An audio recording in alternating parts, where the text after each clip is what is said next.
This is a Decision 2024 special report from TV6 as the First Lady visits Upper Michigan. At this hour, we can tell you First Lady Jill Biden made her way to Marquette. And we have team coverage for you this afternoon on TV6, Fox UP, and UpperMichiganSource.com. As of last report, her plane was about to touch down at Marquette-Sawyer Regional Airport moments ago. We're going to continue to follow those updates every step of the way. The arrival was closed to the press. The First Lady and Second Gentleman are heading for Ordock Brewing Company in downtown Marquette for a campaign event. Here's a live look at downtown Marquette from the top of the Landmark Inn. The Ordock Brewing Company is located just off South Front Street on Spring Street. That block of Spring Street is closed today. You can see the back of the building there to the right of the clock tower. President Joe Biden's campaign is focusing on Michigan women over the coming days with the First Lady's statewide tour of this key battleground state beginning here in just a few minutes.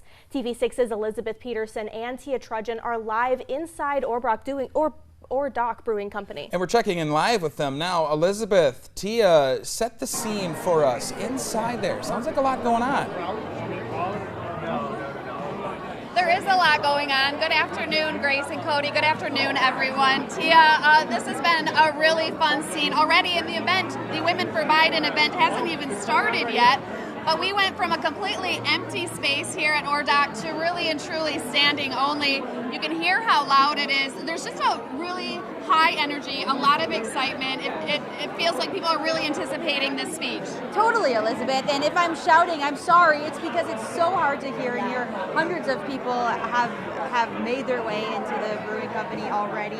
We've seen lines out the door. We had to go through security to get in. And like you said, the excitement, we can just hear it and see it. We have a couple of folks with us here today that are really excited to be here. We have Kathy Ondel and Christine Norica. Thanks for joining us here today. Kathy, starting with you, what brought you out here today and how are you feeling about being here? Well, I've always been an admirer of Dr. Biden's, and I'm for women's rights because I'm at an age where I still remember the 50s, 60s, and 70s when we didn't have many rights. Back then, a woman had to be married and have her husband sign so she could even get birth control pills. It wasn't until the 70s that women could get their own credit card. And I'm afraid that if President Biden does not get me elected, we're going to lose all that. And I have a daughter and two granddaughters that I worry about. And I said, I mean, women voters are at the forefront of this whole campaign here in Michigan. You've been voting for a few years now. What do you want to say to young voters and new women voters? I said, get out and vote. It's so important to get out and vote. I said, I was in the Army for 10 years, and when I raised my hand in 1970 to support and defend the Constitution, I still feel that way. Thank you. It's such an important message, and we don't know exactly what First Lady Biden will be talking about today. We expect that she will touch on women's rights, reproductive rights, and abortion, and certainly talking about women and voting and just how important it is to get out to the polls. So, Tia, you and I are sticking around for this event. We're going to continue to provide live coverage to you at home. The First Lady is expected to start her speech around 3 o'clock, and so we will have live coverage of that, and then, of course, we will check back in with all of you when it's over to highlight a little bit about that and what some of the main points were. So, looking forward to this, Tia. Yeah, me too, Elizabeth. Happy to be on your team. That's right. All right, we're going to send it back to you in the studio. Grace, Cody?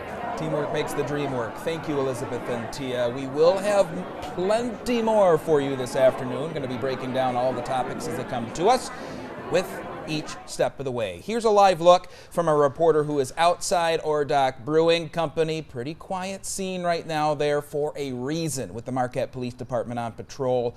Again, this block of Spring Street is closed today. Avoid that area if you can, just in terms of bottlenecks that might happen in and around that area as security is doing their job preparing for this event.